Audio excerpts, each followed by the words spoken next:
Welcome to Sai CA Coaching Center, and this is CA MS Swaminathan with you.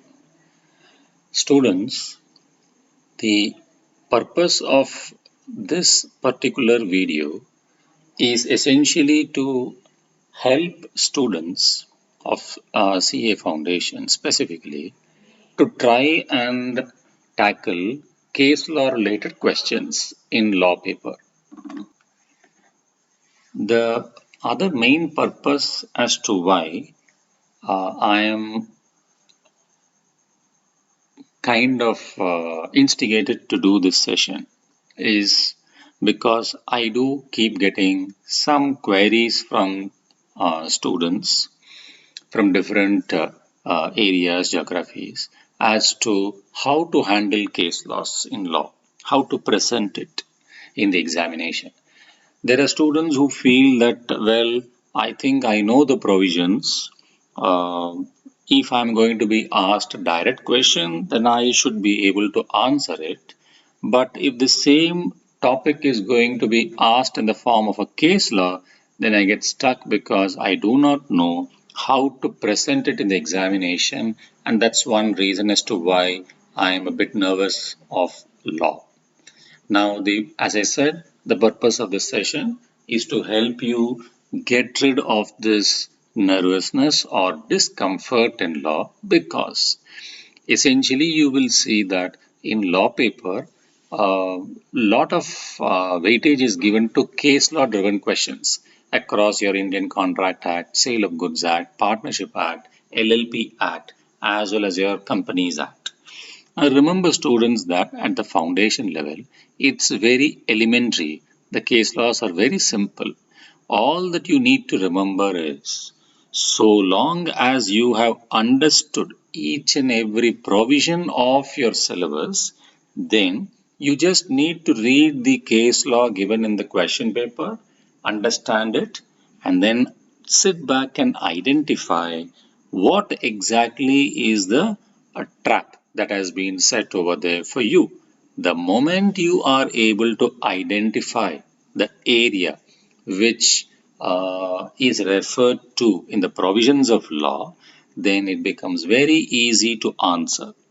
Now, before I venture or start off this session by discussing a few case laws from your past examination question paper, all that I would like to tell you is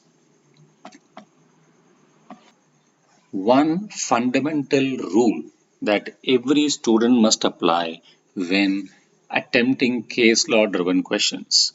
Always, when you present your answer, please start off by writing first subtitle provision of law or provision of, for example, if the question relates to Indian Contract Act, relevant provision of Indian Contract Act, or it could be relevant provision of Sale of Goods Act, or the Indian Partnership Act, or the LLP Act, or the Companies Act.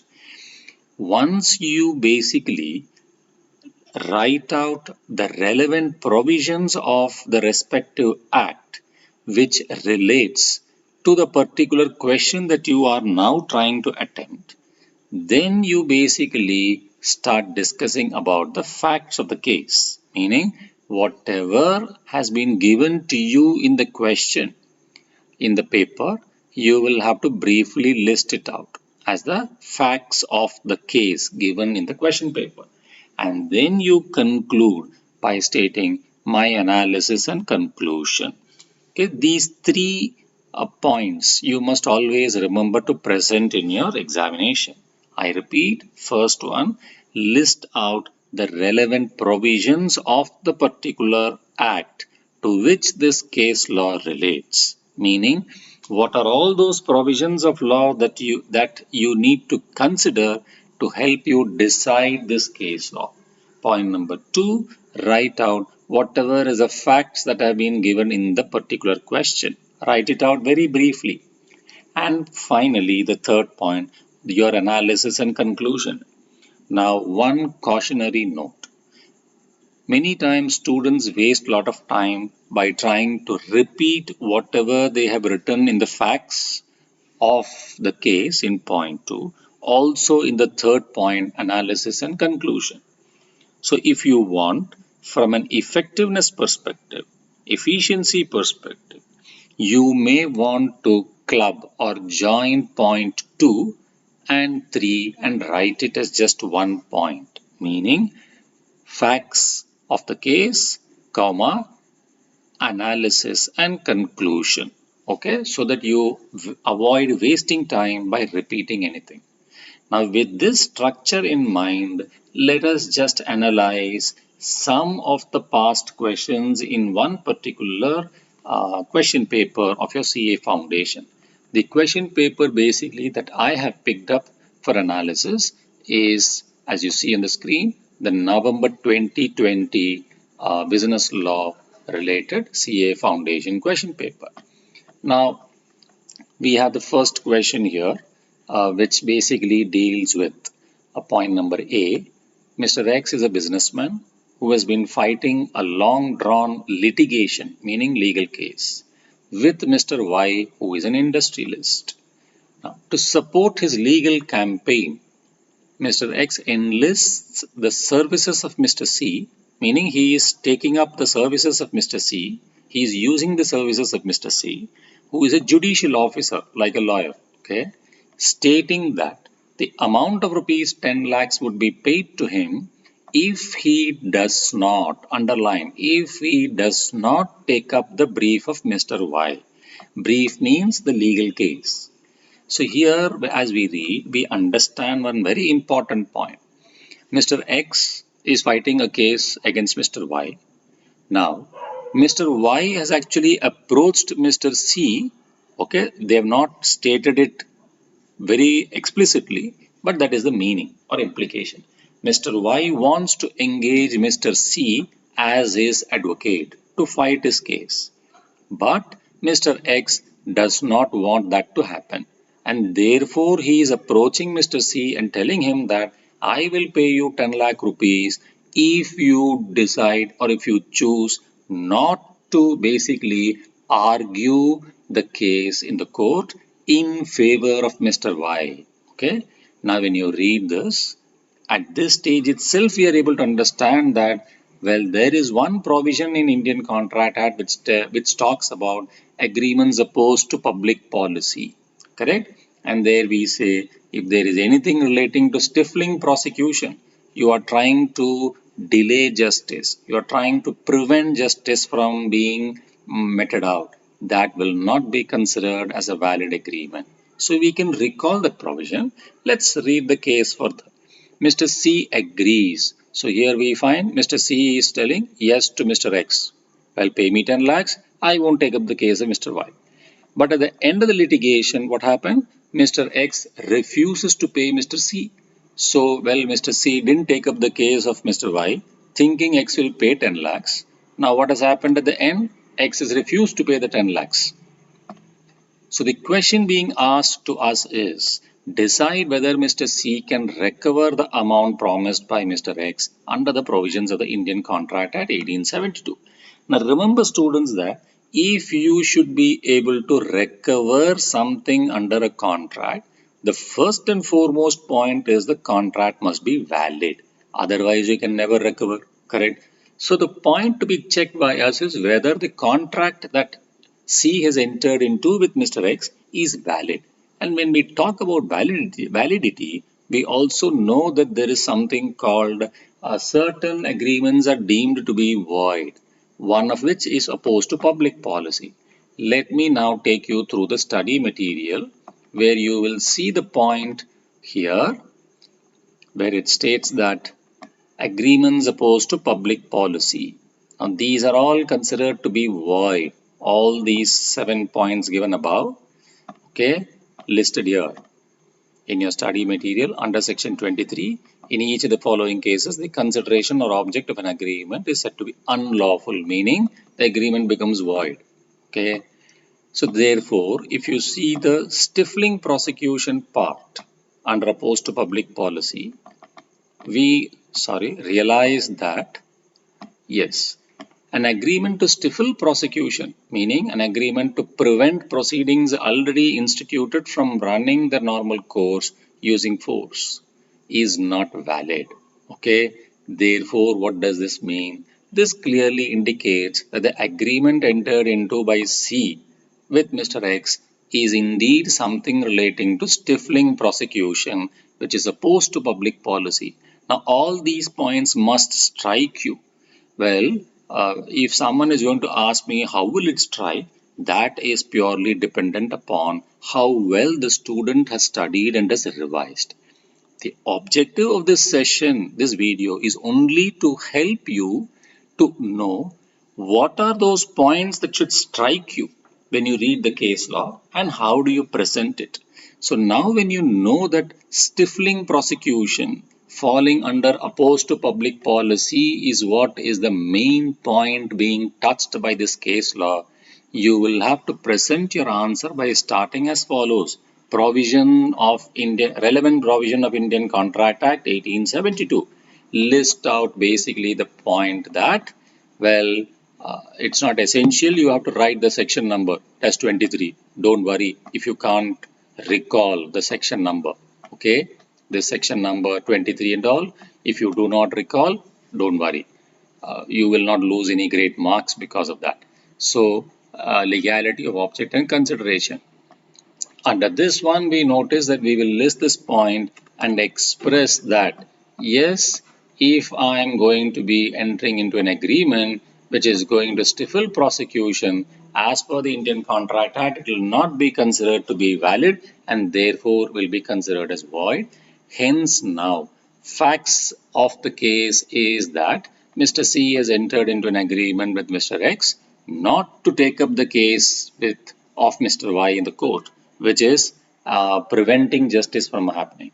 Correct? Stifling prosecution. Therefore, my analysis is that this will not be valid and hence Mr. C cannot recover the money from Mr. X. Okay, that's the conclusion. Now, hopefully, this point is very clear to you all based on what we have discussed with respect to one case law given in question 1. Now, the objective of this session again will be essentially to try and help you with case laws relating to Contract Act, maybe Sale of Goods Act, probably Partnership Act as well, okay, 1932, so that you get an overview of how to present case laws. So it's not essential that we need to touch each and every act. Okay. Now moving on further in the same question paper to question number 3 that you see, where we find in subdivision C, there is a question that has been asked. In light of provisions of the Indian Contract Act 1872, answer the following. First question. Mr. S and Mr. R made a contract wherein Mr. S has agreed to deliver paper cup manufacturing machine to Mr. R and to receive payment on delivery. Very, very important. To receive payment on delivery. Why am I saying underline this? This is very important because if you have studied the provisions of Indian Contract Act well, you would definitely recollect or recall that when we talk about performance of a contract, there is a condition that you can enter into simultaneous promises, meaning you are required to deliver the product only if the counterparty is also willing to execute the promise on his part simultaneously, if this is what was agreed at the start. Correct? So that's the key point that we need to remember here.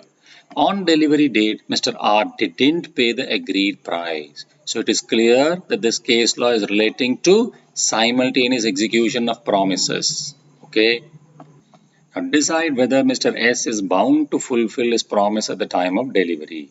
Now let us go and check in the Contract Act the relevant provision which is basically there with regard to performance of reciprocal promise. So here we find under section 51 there is a clause, promisor is not bound to perform unless reciprocal promise is ready and willing to perform. So it's very clear.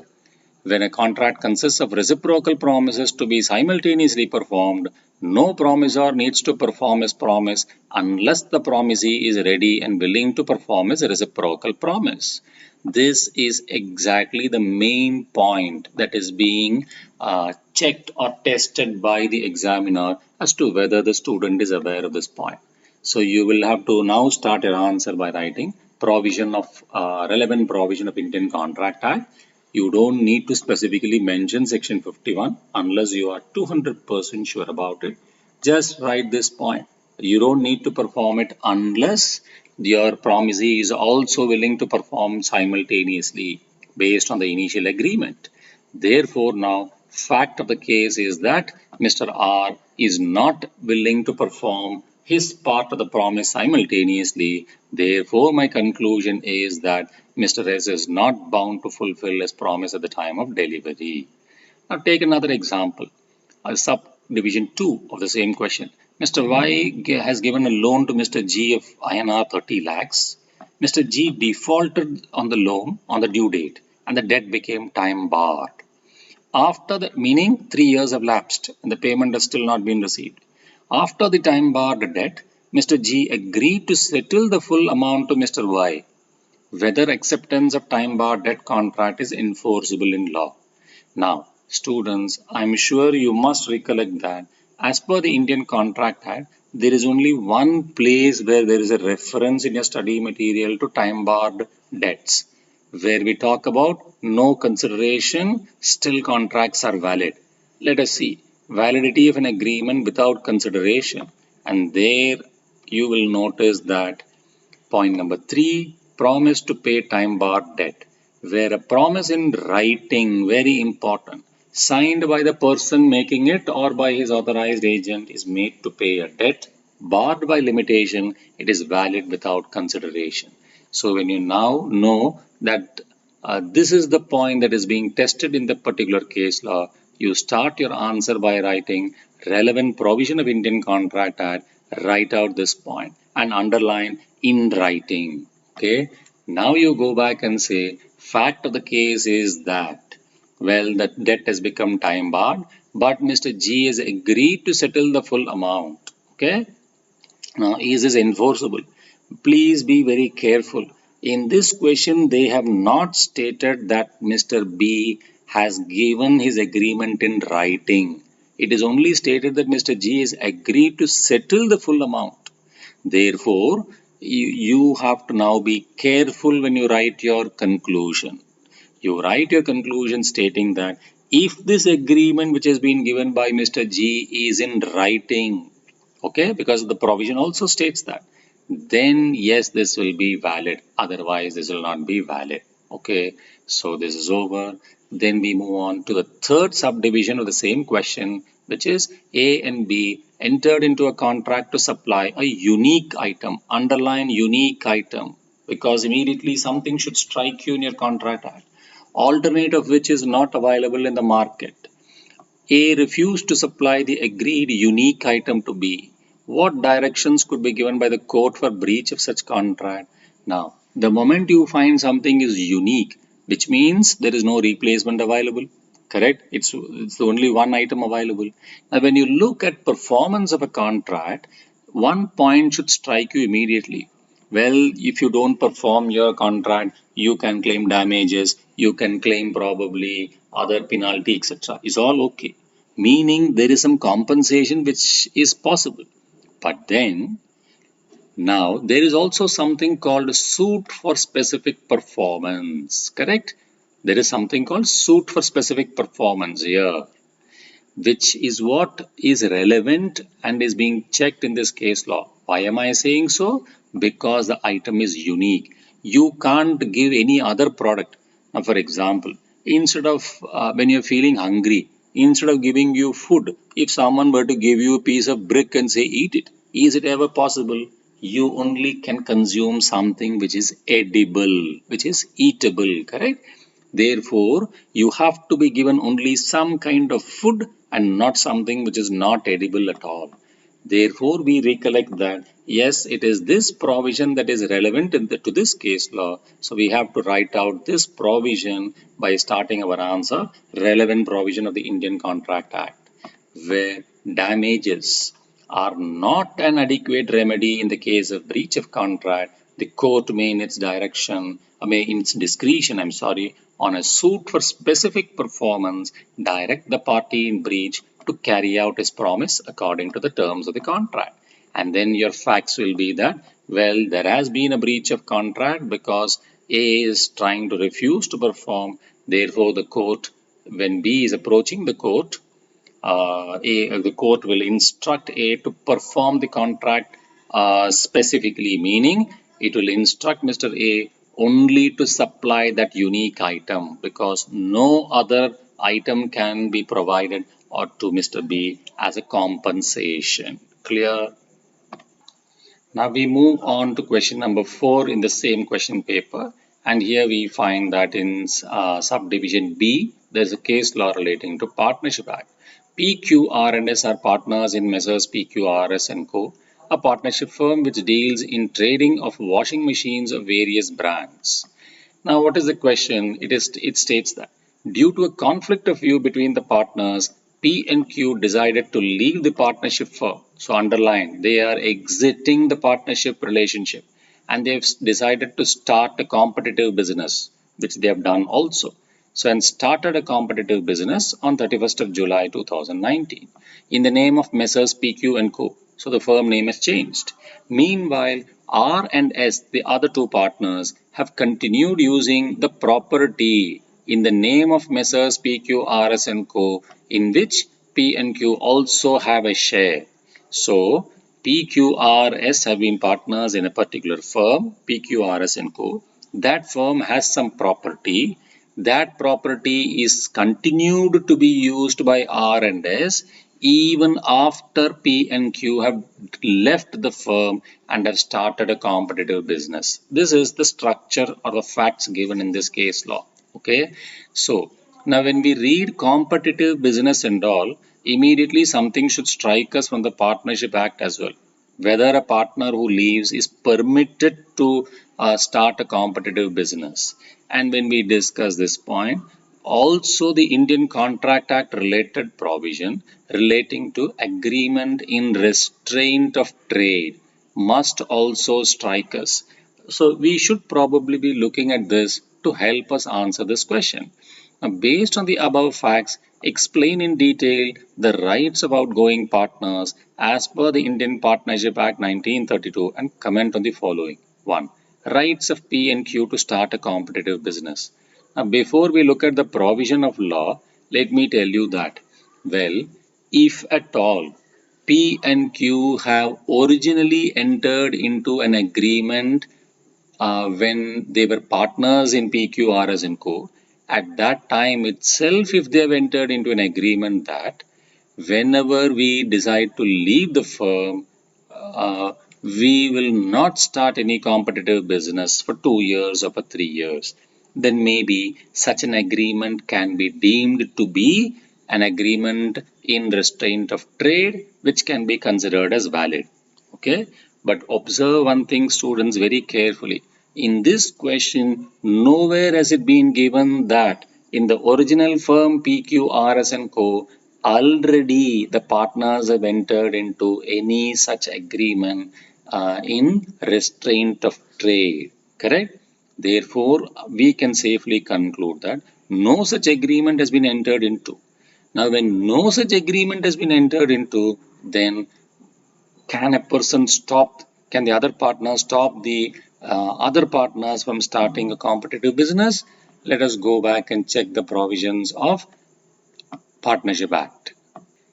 Now, section 37, which talks about rights of outgoing partner to carry on competing business. It states an outgoing partner may carry on business competing. So it permits him to carry on, underline, business competing with that of the firm, and he may advertise such business, but subject to contract to the contrary, he may not. 1. Use the firm name, represent himself as carrying on business of the firm. 3. Solicit the custom of persons who were dealing with the firm before he ceased to be a partner. And as I said to you, agreement in restraint of trade has also been brought in over here. So ultimately, section 36 is very clear. It does not prevent a partner from carrying on competing business. Okay, so basically, subject of course to these three conditions.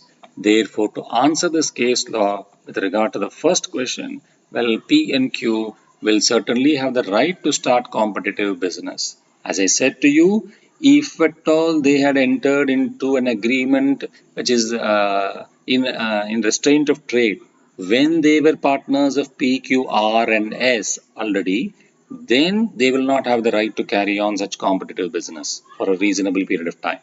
But in this case, since it was not entered into, they can very well fundamentally carry on any business which is in direct competition to the existing business of PQRS and Co. Point number two, or question number two. Rights of P and Q regarding their share in property of PQRS and Co. Now, students, when some partners leave the firm by retirement or by resignation or even maybe by death, what it implies is their dues must be settled immediately. If at all it is not settled immediately, at least the firm, the remaining partners must agree on the terms and conditions as to how and when will it be repaid. Okay. Suppose the amount due to P and Q respectively is 20 lakhs each. Either it has to be paid immediately, or if it is not going to be paid immediately, then R and S must at least agree with P and Q how will it be settled and when will it be settled. And till the time it is going to be settled, what is the interest rate we are going to pay on that loan. If that is also not agreed, then we know definitely that there is this section 37 of the Indian Partnership Act which will come into play. That's here, right of an outgoing partner in certain cases to share subsequent profits. So the section is very clear that if no interest rate has been agreed, the outgoing partners will in this case law will have a right to choose between the following two options. One, interest rate, simple interest at the rate of 6% on the amount of money that is due to them till the time it is settled, or the amount, their share basically in the profits of the firm, new firm, carried on by R and S, okay, which the firm has been making without settling the money to P and Q. Now, here you have to be very careful. When I say they will be entitled to the share of profit, the share will be calculated as per section 37, not based on the profit share ratio, but on the capital that is still not capital, the amount that has still not been settled to P and Q. Be very clear, P and Q are no longer partners of PQRS. Therefore, you can't use the profit share ratio. Point number two is because 20 lakhs is not settled to each of them, you will have to calculate their share in the profit of the firm based on the following calculation. Suppose after they leave in 1 year's time, the firm which has now R and S as partners makes a profit of 50 lakhs. Okay. Now, how were they able to make this profit of 50 lakhs? Only with the money that is invested. How much money is invested? Let us say totally 80 lakhs was invested in the business. Why? Am I saying 80 lakhs? 20 lakhs of P, 20 lakhs of Q, 20 lakhs of R, and 20 lakhs of S. Therefore, the share of profit out of the 50 lakhs belonging to P will be 50 lakhs profit made by the firm in 1 year multiplied by capital invested by P, the amount invested by P not yet settled to him after he left the firm is 20 lakhs divided by total money invested in the firm by all the folks, which is 80 lakhs. So 1/4 of 50 lakhs, 12.5 lakhs will have to be given as one option to P, and 6% interest rate, simple interest rate on 20 lakhs for a year, which is 1,20,000. So he chooses either 1,20,000 or 12.5 lakhs, whichever is beneficial. Same will apply even to Q also in this case. Okay, I have just explained this to further clarify. The way you will present the answer is that yes, they will be entitled to either simple interest on the amount outstanding at 6% if the rate is not agreed, or to the share in the profit of the firm based on the amount that has been invested and not yet settled. Okay. With that, I think I will bring this session to a closure. I hope it has been very beneficial to students to try and understand how to present case laws. Now, if you see the answer, just in one case, I would just like to show you in the suggested answers as well as to how the presentation is being made. See here, yes, rights of outgoing partner to carry on competing business. The provision is explained first, and then the conclusion is given from the above. We can infer that P and Q can start competitive business. Similarly, for second sub question, right of outgoing partner in certain cases, provisions of section 37 is first explained, and then the conclusion is provided that in the instant case, P and Q can share in property of so and so, keeping in view the above provisions. Okay. Now, I think there are further case laws as well, but I am not discussing those. I would like to stop with this, hoping that it gives you a fairly good idea and confidence of handling case laws this time much better in your CA Foundation exam. And I sincerely hope that each of you will be able to score minimum 60 in this particular paper. With that, this is CA MS Swaminathan signing off for the day. Wishing you best of luck. In case you have any doubts, reach me at 9444 642613. Thank you. Bye.